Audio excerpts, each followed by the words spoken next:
One of the things that I'm trying to practice is when something particularly is distressful, something that a person does is distressful. There's a lot of distressful things going on in the world right now. To try to get more curious about the person that is doing this thing that is upsetting you or putting you off balance because they all have a life, they all have a history, they all have a story. And what those things are is what creates the person that they show up as.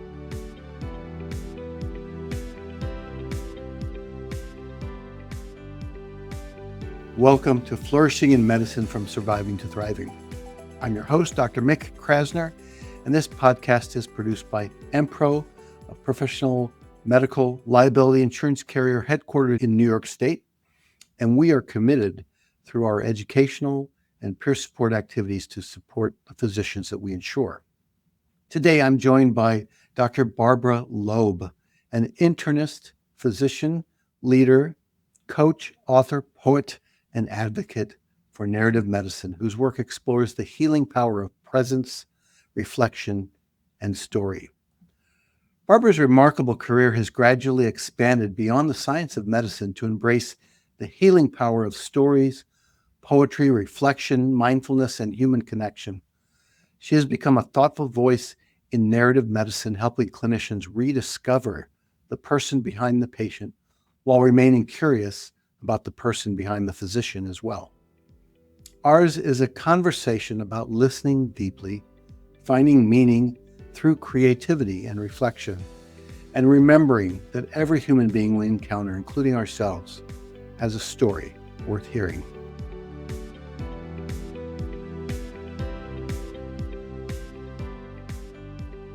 So great to have you. I'm looking very forward to this conversation, Barbie. Thank you, Mick. I'm so thrilled to be here with you. Well, let's just move right in to this conversation. I often begin with having you just share with us a story about why medicine. Kind of, I like to call it the origin story, your origin story.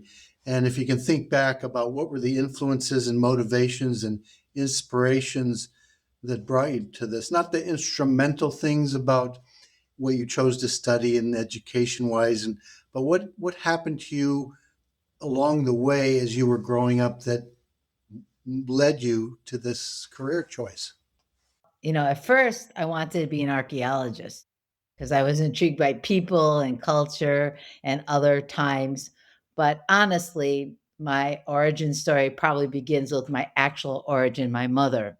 And they say that sometimes you remember things that in your subconscious from your early life, or maybe it was just the stories that were told to me. But when my mother was pregnant with me and she was 22 years old, she found out that she had thyroid cancer and she had found a lump in her neck and she was going to have surgery and radiation after I was born.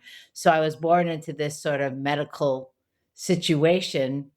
And I was told later on how she feared that she would never be able to raise me. My grandmother took care of me for the first year or so as she got through this illness. And then fast forward a little bit, the other story that I was always told by my mother is when I was 10 months old that I got amoebic dysentery. And I was in the hospital and they tied me down and they wouldn't let her touch me. And I have a little scar on my right ankle, and she'd always point to that scar and say, "That's where they cut the vein to get the fluids in." And so, I mean, I had this paradox of this knight in shining armor that saved my mother's life because they said she'd never, be able to, that her neck would be like, to the side, but she was able to hold her head up straight for the rest of her life. But then this story of sort of grief and separation of me as a small child. So I think as I grew older, I had this desire to take care of my mother because she had been ill and she always bragged I had all these major operations before the age of 30, and she was a single mom, but she persevered. And so she romanticized physicians, but at the same time there was this thing about maybe healthcare wasn't exactly fine. And then when we were young, we didn't have access to healthcare. We had to go to a free clinic. So it was sort of a paradoxical combination that sort of led me to be a caretaker first for my mother, and then I wanted to do it for other people. And then the final thing was stability. When I was young, my mom, as I mentioned, was a single mom, and we struggled a lot. And I wanted to do something where I could fulfill a mission of taking care of people, but also a stable life. And medicine seemed to have both of those things. So I gave up the archaeology, but I still was interested in people, but the people were now patients instead of people in ancient Egypt or in some other foreign land. So that was really what happened. I'm curious about that mission part. You wanted to do a mission and you sort of just let that go by, as you discussed really quickly. But did that come from the same source as the illness experience of your mother and the stories you were told? Or was there other parts of your childhood that really made you feel a mission was important in your life? It was a very chaotic childhood. My mother was an artist and a dancer and a tarot card reader and a lot of different boyfriends and things. So it was a chaotic situation. And I think my mission was for myself, not just for others, a mission to have a life that felt it had stability, that I was actually doing something in a direction as opposed to being sort of scattered all over. So as a physician, as a healer, as someone taking care of others in a sort of stable environment, I could fulfill all the things, my personal mission and also the idea of helping others with their struggles, their life, their health, and those kind of things. So that was my goal or my thought, very driven in that way. Yeah, that's lovely. And you just used the word struggle, and you pointed out the scar that was left on your ankle from the cut down or whatever they needed to get fluids into you when you developed the amoebic dysentery. And you may recall Rachel Raman in her book My Grandfather's Blessings renders the story of Jacob wrestling with the angel in a very beautiful way, reflect on how her grandfather told her this, and that injury that Jacob experienced to the hip, in your case to the ankle, was sort of this place to remember the struggle, that kind of motivates us to move forward in our life. And I may include that in the show notes because I think it's really interesting how you use those same words, struggle and the scar and all that. Well, when I look at my ankle, I still can see the scar. I'm looking at it right now. I still can see the scar, and when I look at it, it brings a lot to mind. The story of my mother saying how she, wanted to hold me and she wanted to help, and the doctor said, "No, you can't go near her." And I think also for her, it created a struggle, like she never felt completely the mother she wanted to be because she felt like in this moment of stress, of need that she wasn't there, and I part of that went into my quote unquote mission is that we shouldn't have a healthcare situation that puts a child or any patient in that kind of situation, and a physician should not have that closing out, that lack of empathy to see that. I mean, obviously they believed that it was contagious or something, but they didn't really see what the harm that was being done by having a child without being comforted or having a patient that is not comforted. So I think that's sort of built into that remembrance of what happened or what I was told happened to me as a very small child, infant. One thing you wrote as we planned for this conversation today that really stayed with me is you said that we often make judgments before we've ever heard a patient's story. And I just wanted to dive right into that because narrative medicine and all that is so much part of your life in medicine and outside. Why do you think we do that? Why do you think we do that? And what gets lost when we do that, when we make judgments before we really hear the patient's story or the story of No, I think it comes initially with a good intention that we see a patient, we see a crisis, we need to do it before the patient dies. We need to save their life. So we say it's our intuition that this patient has diabetes or this patient has, you know, heart attack. We want to act quickly because we're sort of taught, at least I was taught, there's an urgency behind making a diagnosis. So I think the basis is in that intention. But what happens is we start to generalize too much. We start to, everyone that stumbles into the emergency room, as Groupman says in his book, How Doctors Think, is an alcoholic, and every woman who has a lot of complaints is hysterical. So we start to generalize and we start to hook some experience we had once to everyone that we see. And then we get blinded to what is actually happening. So intention good, but if we're not careful, we end up going in the wrong direction. And then we also have our own personal biases of things that we see outside of medicine. Judgments there was a rude person that looked a certain way or acted a certain way, and then we see a patient that looks like that, and we automatically consider that patient the rude person or the unpleasant situation that you had in the grocery store. So the intention was that reaction, but at the end, we have to be very careful of what that does to our brain. I'm wondering if you could recall a story of a patient you've had or experienced or a story you've heard where you were completely surprised when you really became present and listened, and it sort of blew away your preconceived ideas that you were beginning to form.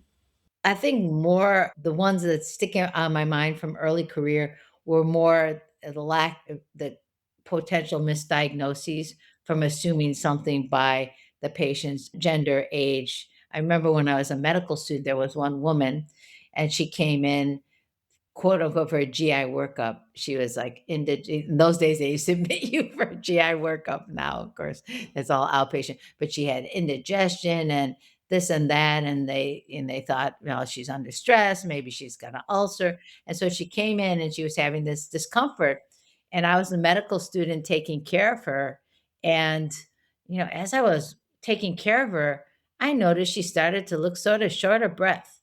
And I'm thinking, they really pegged this lady wrong. There is something going on here that is not GI, that it's not an ulcer. And unfortunately, the lady was having a cardiac event. And she ended up not with the right doctors there, not and they had a couple of residents and they tried to get a fellow, and she went into fluid pulmonary edema and actually passed away. So it started out with, thinking this routine.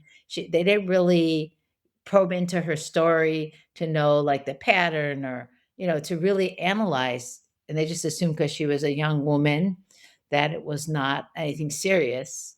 So those kind of stories do resonate with me because I remember more than one time where I had another lady I remember came to our office and she was fatigued and she had a small child and she was overworked and she was trying to get an advanced degree at the same time as raising a child, and she was tired, and another physician saw her and thought, "Oh, she's just a tired mom," and all that, and I saw her after that, and I was like, something's really not right." She told me a little bit about, how her energy level had deteriorated and that it wasn't that she was always a busy person, that wasn't just in the circumstance. And just simply doing a CBC, this she turned out to have a type of leukemia. She was severely anemic, and not that, it wouldn't have eventually been caught, but why would you want it to get caught when she passes out or ends up in the ER? So I think that we have to really understand what is going on behind the appearance.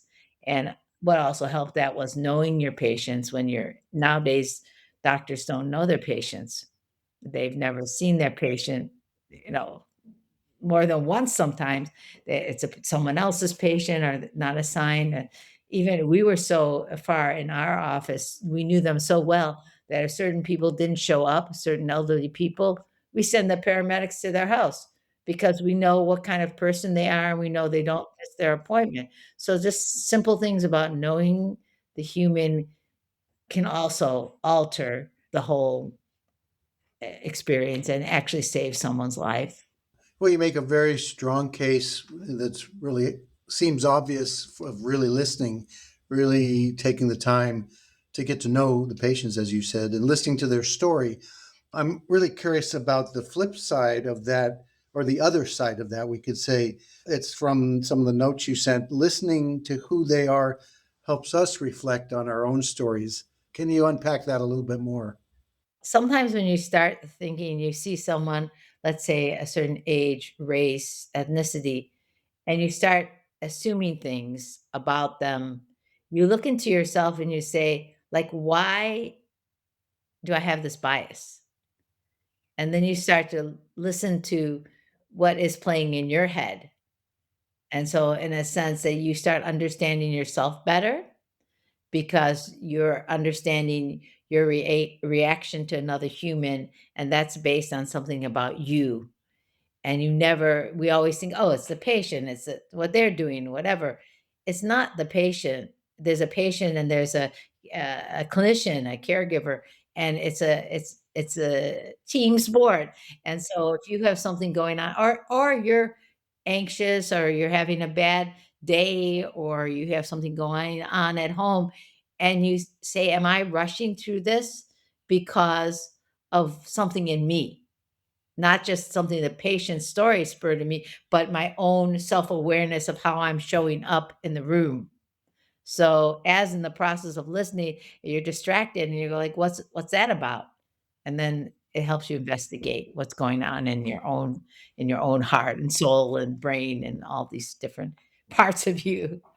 You know, there's something about the way you're describing this, Barbie, which really speaks to the bidirectionality of that relationship. Of course, you know, you're the professional and the physician and you're treating the patient, but it makes me wonder, and I don't think there's an answer, but I'm interested in your reflection on this. Are we really treating patients, or are patients quietly, in some ways, healing us too?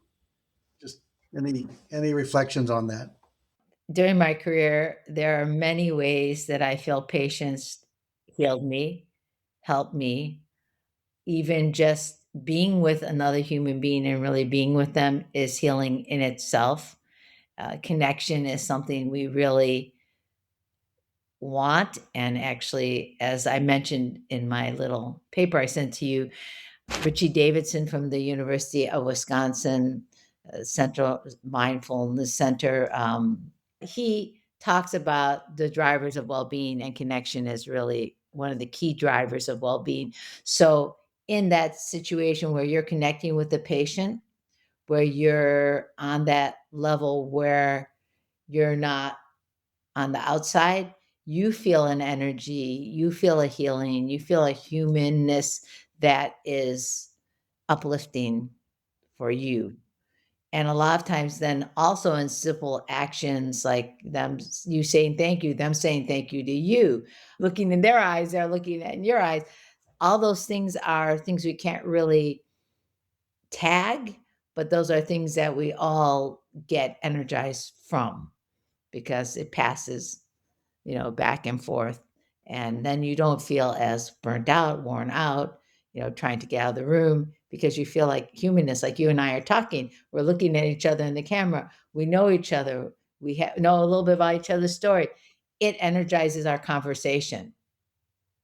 If we were total strangers, we could try to fake it a little bit, but the fact that we have a connection and we have had a journey together energizes our conversation. Same thing with the patient. And then also opens up the fact that you can be vulnerable. You can be vulnerable, they can be vulnerable. Like you could say to the patient, I really don't know what's wrong. I don't we have to figure out what we're going to do. And the patient can say to you, "Hey doc, I have this thing that I didn't want to tell you."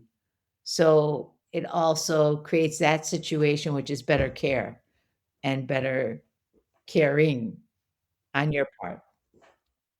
There's a whole stream in your life that seems to have informed your your healership, we could call it your personal and professional life, having to do with language and poetry in particular.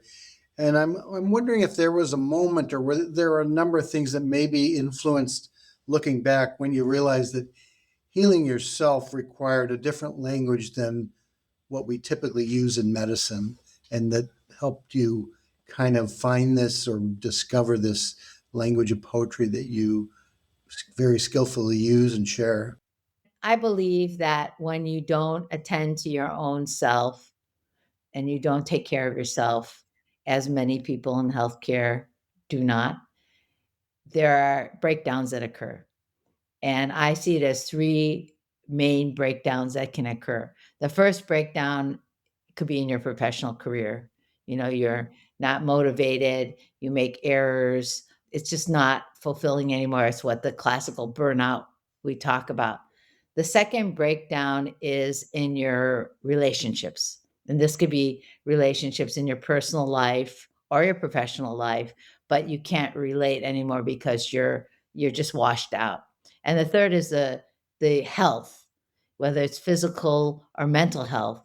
Your health can break down. What happened for me was probably a little bit of all of those towards the time I started writing, but I had a change in my career, but I also had some physical health problems, and I was not feeling well physically, and I just realized that I needed to do something to get myself back in line. So I did come to mindful practice, which I had done in the past, but I came again in another level to try to see what I can do to reconnect and energize. And then I went to a mindfulness retreat in Deer Park in Escondido, California. Thich Nhat Hanh's retreat, the Zen monk had founded that center. And as I was sitting there, I heard the story of, like, what's gonna happen to you in 100 years. No one will know your name, no one will know anything about you, and you'll be unknown and not like the earth that will be there, but that sort of freaked me out. So I decided I need to write something, like write a poem to tell the next generation, like, who I was or what I was or that I was still there. So I wrote a poem about to the next generation. But in that process of writing, then the pandemic hit right after that like the next week or something. So in the process of writing, I found it very centering. It gave me a chance to pause, to sit I usually would sit mindfully, meditate for a short time, any 5 minutes, 10 minutes, and then I would reflect on something, and then I would write. And I found that this process of reflecting and writing, pausing was very healing. I felt so much better with everything that was going on because I had more things hit besides the pandemic. My dad died the first week of the pandemic. And a little later in the year, my grandson was hit by a car and was temporarily paralyzed at 2.5 years of age. So during that whole time, I would go out in nature, I would sit, I would write and reflect. And it helped me so much that I thought I'll put it together in this book, and then maybe I can share the idea of writing and reflecting and pausing. So I wrote my initial book here, and I was able to use my mother back to my mother because my husband says this is a Judy coming out on you because she was so artistic. So I used her artwork in the book. But then, as I was writing more, I realized that there were other folks doing this type of thing, and that's when I ran into narrative medicine because that was they use tools of reflection and sharing, writing, pausing, writing, and sort of honing in your skills that you learn in the humanities when you look at art or literature or music, and they use that to build your ability to pay attention, to listen, to reflect, to share. So I that's how I got into narrative medicine, from just writing solitary poems myself to being involved in groups. I'm glad you brought up the narrative medicine, and people hear the phrase narrative medicine and Many people, I think, believe it's just another educational movement. But if you could spend a little more time, maybe just sharing with us what is it for you, at least, really this narrative medicine? Because I think it's much more textured than just another approach to learning. I think it's difficult to define because a lot of people, what's narrative medicine? But the way I see it is it's developing skills through using the humanities to be able to listen attentively and reflect and observe, but it develops a part of your brain that helps you open up space for the stories of the patients, the stories of clinicians. So by you exercising the sort of skills we learn in the humanities and using that to sharpen our brain power, our abilities to pay attention and listen and observe, we can integrate that into our practice of medicine and open up space to hear stories, reflect on our own stories, share with colleagues and patients. So, sort of not that clear cut, but I don't know if that helps clarify it, or do you have any clarifying questions that maybe I could get it more to the crux of it? Well, I think it helps a lot, especially the focus on listening. And the other piece, which is implied by what you're sharing, has to do with reflection, that you have to reflect in order to get engaged in the storytelling and the reflection on looking at our experiences for their story like qualities. And I'm wondering about reflection in general in medicine. To me, and my experience, is that it's really not something that physicians and other health professionals are specifically trained in. And I wonder why, and I wonder why not. So maybe you can talk a little bit about reflection as a tool, as something that you use in narrative medicine, and also its value for the practice of medicine. Yeah, I think that physicians are taught not necessary to reflect in the way we're talking about the self-reflection, the deep reflection. They reflect on what the diagnosis may be. So it's not really reflection, it's more like analyze. And I think that there's a misconception that if they go too deeply into themselves or into the story of the patient, they're going to be distracted and that they're going to not be just getting the job done. They're not doing the widget producing. They're gonna get lost in this vast thing that a human is, like the emotions, the suffering, the grief. So they're afraid to reflect and even worse to reflect on what's in themselves because then they feel like they're gonna be disempowered because if, oh my goodness, I'm feeling grief or I'm feeling shame or fear, then that I'm gonna be lost in that and I won't be able to do the thing I need to get the job done. So I think it's sort of our training to back to the objectifying things is not we don't want to feel too much. We're afraid of it. And as a result of that, a lot of things are walled off in us and it actually can work against us because the anxiety, the fear, and all that is sort of hidden away. And then if it comes out, then it could be a lot worse than just, being with it. As they say, be with your emotions, recognize them, sit with them, feel them in your body, and just breathe through them. They don't want to do any of that because they're afraid that they'll fall apart. And if they wall it up too long, they could because it's just too much to let it all out involuntarily later on. So what has been your experience applying this, whether it's in a clinical setting or other professional or even a personal relationship setting? Two pieces that I'm thinking about that coming from what you just said. I could, one of them is presence, just being present to how things actually are, and then two is this reflective capacity. What has presence and reflection done for you in your many relationships, whether it's clinical, professional, or otherwise? I think in medicine, it did the most for me in the area of being with death, with dying patients.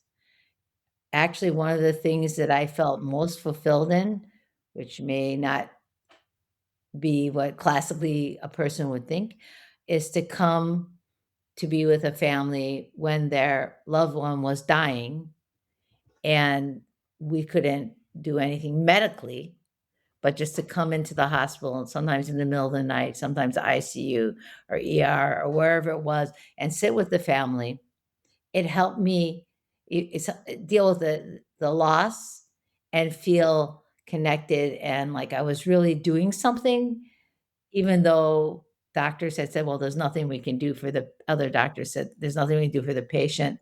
A lot of times I knew the patient for a really long time, and, I would think about the stories, they had told me about their lives, and it was just a very sacred time, and I actually felt very privileged to be able to share that sacred time with the family. So, that would be one example of how the reflection helped me deal with losing a long-term patient. You have so many facets to you, Barbie, about you as a person and your life and all the things you've done in medicine and medical organizations and leadership. But one of the things I discovered about you a long time ago is that you delight in the love of travel and especially in your motorhome. So I just wonder if maybe you can share because it's you know not separating our completely our personal from our professional because that separation in some ways is artificial. We are who we are and we show up wherever we are as who we are fully. Just maybe share some things about the what draws you to that way of traveling. What do you notice when you're traveling at the pace that we travel in a motorhome versus in an airplane? Um, what does the road teach you about medicine? Uh, those kinds of things. And maybe it's my archaeological expedition now because I'm doing in my RV going from place to place. I've made a number of cross-country trips with my husband in an RV, and you learn a lot about the country. Some of it is pleasant, some of it is unpleasant, but you see how different people live. You see how different cities are, that they're not exactly the same, and you learn about what you like, what inspires you, and, the key for me usually on all these things is nature, because I just love being in nature. So, in the RV, when you're camping out there and you're out by the fire and you're taking a hike around, you're really super immersed in nature.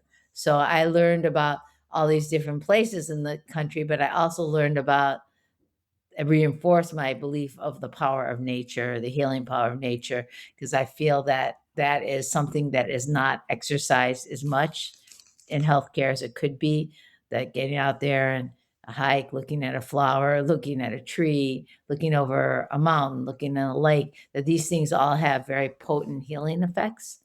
And when you're traveling in an RV, you really experience it because you're going in phases through different ecosystems. So you experience it in a whole different way than, airplane, even driving, you don't actually live in it when you're going along. So in an RV, you're actually living in the ecosystem that you're traveling through.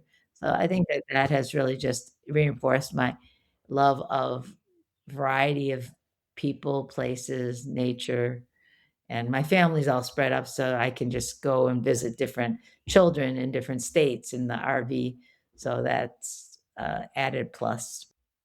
In some ways, you were describing what we had two recent guests on who are really into awe, AWE, and the power of awe and the healing potential, which you just described. Can you think of one or two examples on your travels that you were really awestruck, that you really felt this vastness, this, being part of something much larger than our lives on a small scale? I think my favorite place in terms of looking at, more awe in nature would be in Utah. When you go to some of the places like Bryce Canyon and you look over out at all the hoodoos the wood, the rock formations, and it just goes on and on and on. That is very, I like that even better than the Grand Canyon. I just love that, the intricacy, but the openness of that. I know when I've traveled internationally, I love to be up in the anywhere. I love to be up in the mountains and looking down at a lake. And Switzerland was one of my favorite places to visit. And just, you're going to Switzerland soon? Rats, I wish I was going. You just look out over the mountains and into, there's always these beautiful, really blue lakes. So I just love that feeling of openness.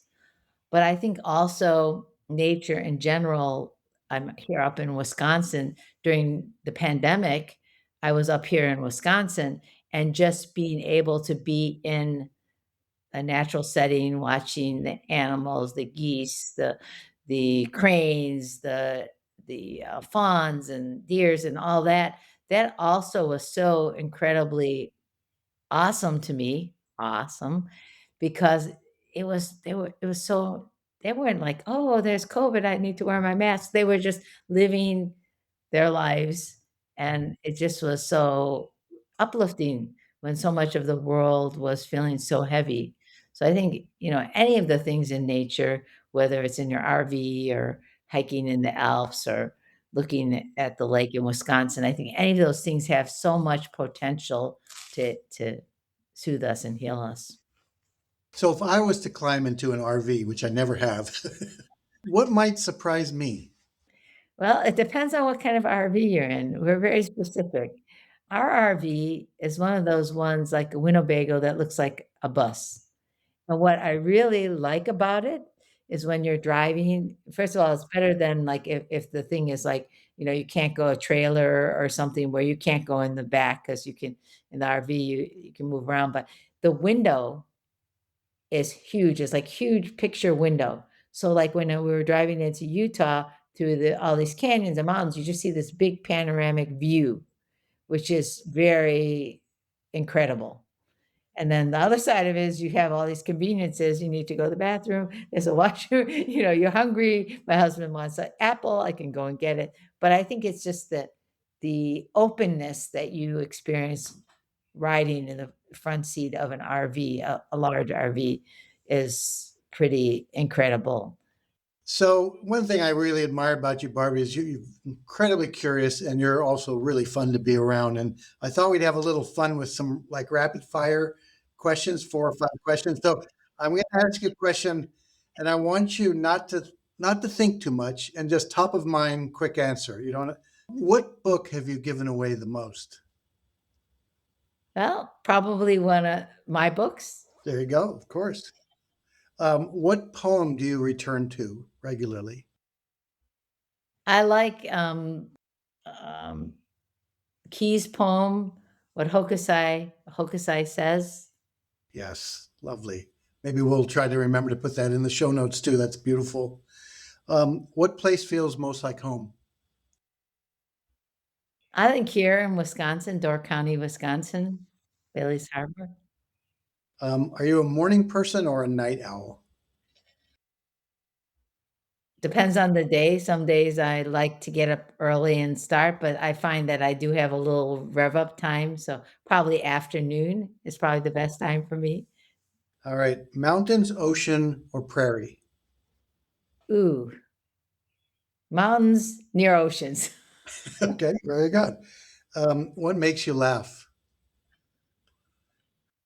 Gee, that's a hard one. I'm laughing now, but I Okay, don't know, funny, I think not that many things make me laugh.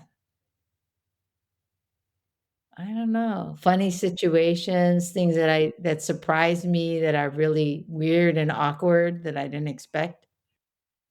lovely. And when do you feel most alive? Oh, when I'm talking to you right now. Oh, No, thanks. when I'm doing something that I'm passionate about.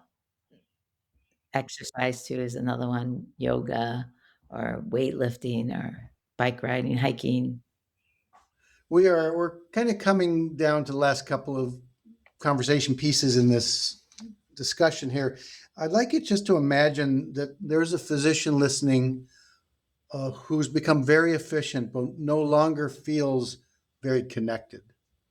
What would you hope they might rediscover? The most inspiring thing that they could discover is whatever their creative nature is. Like if they have a creative endeavor they've done before, like art, music, their writing, if they connect, or even anything creative, even like cooking or building things, if they have something they do that's creative, that will and hook their mind into that part that is sort of healing. So I think connecting with their creativity, something they may have left behind when they went into medicine, and they reconnect with that and do whatever the thing is. I think that will carry over into the way they feel when they do their work as a physician. The word that keeps coming up as we've been speaking is curiosity, and not it as a performative or intellectual exercise, but really as just an act of presence, an act of love, we could say. You seem to believe that curiosity is what allows us to see the human being sitting in front of us as well as discover ourselves. I don't know if you want to say anything more to our listeners. Well, I think, thinking about curiosity, one of the things that I'm trying to practice is when something particularly is distressful, something that a person does is distressful. There's a lot of distressful things going on in the world right now.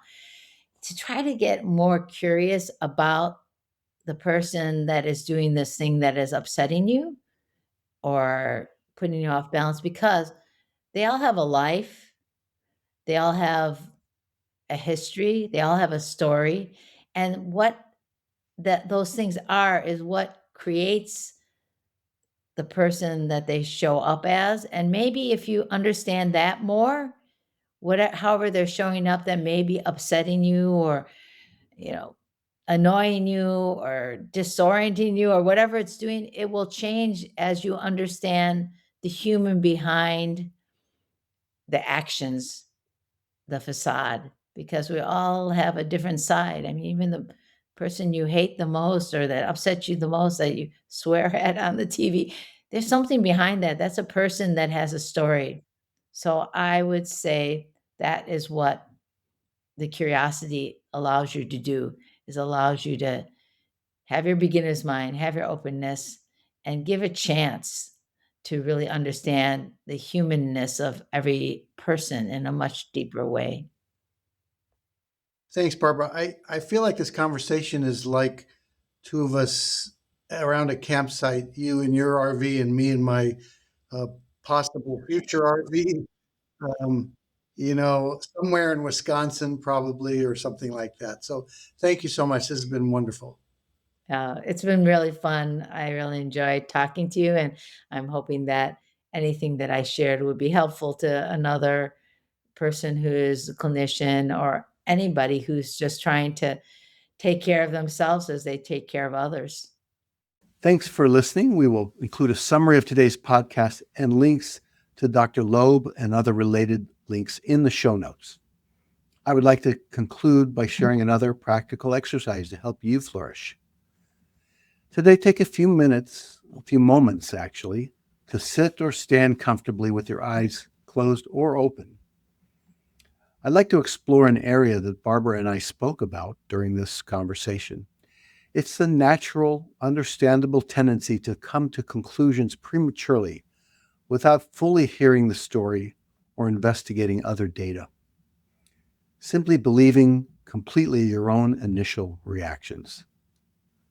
So we're going to explore this. With your eyes open now, explore what you see around you in your current space. Look at the objects briefly, move on to another object. If you'd like to walk around the room as you're listening to me, that's fine.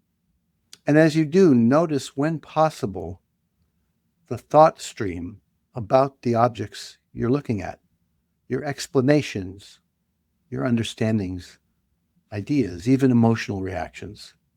Do I like this? Do I not like that? These objects are not people, so this is an excellent laboratory to explore biases, opinions, and ask ourselves, how did these come about? And what would it be like to set them aside? You can practice this anytime for a few seconds, half a minute, a few minutes, to bring awareness to our biases with the objective of remaining curious. Try it out.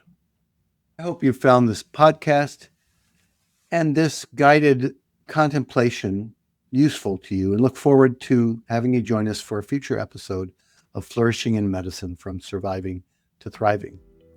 If you'd like to learn more about EmPro, please visit www.myempro.com.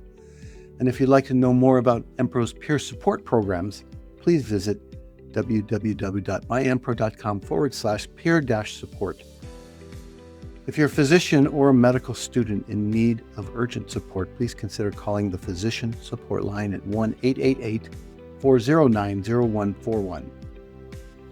For information about possibly attending a Flourishing in Medicine live workshop where you can receive up to 25 hours of continuing education credit, please visit www.mindfulpracticeinmedicine.com. Hope to see you next time.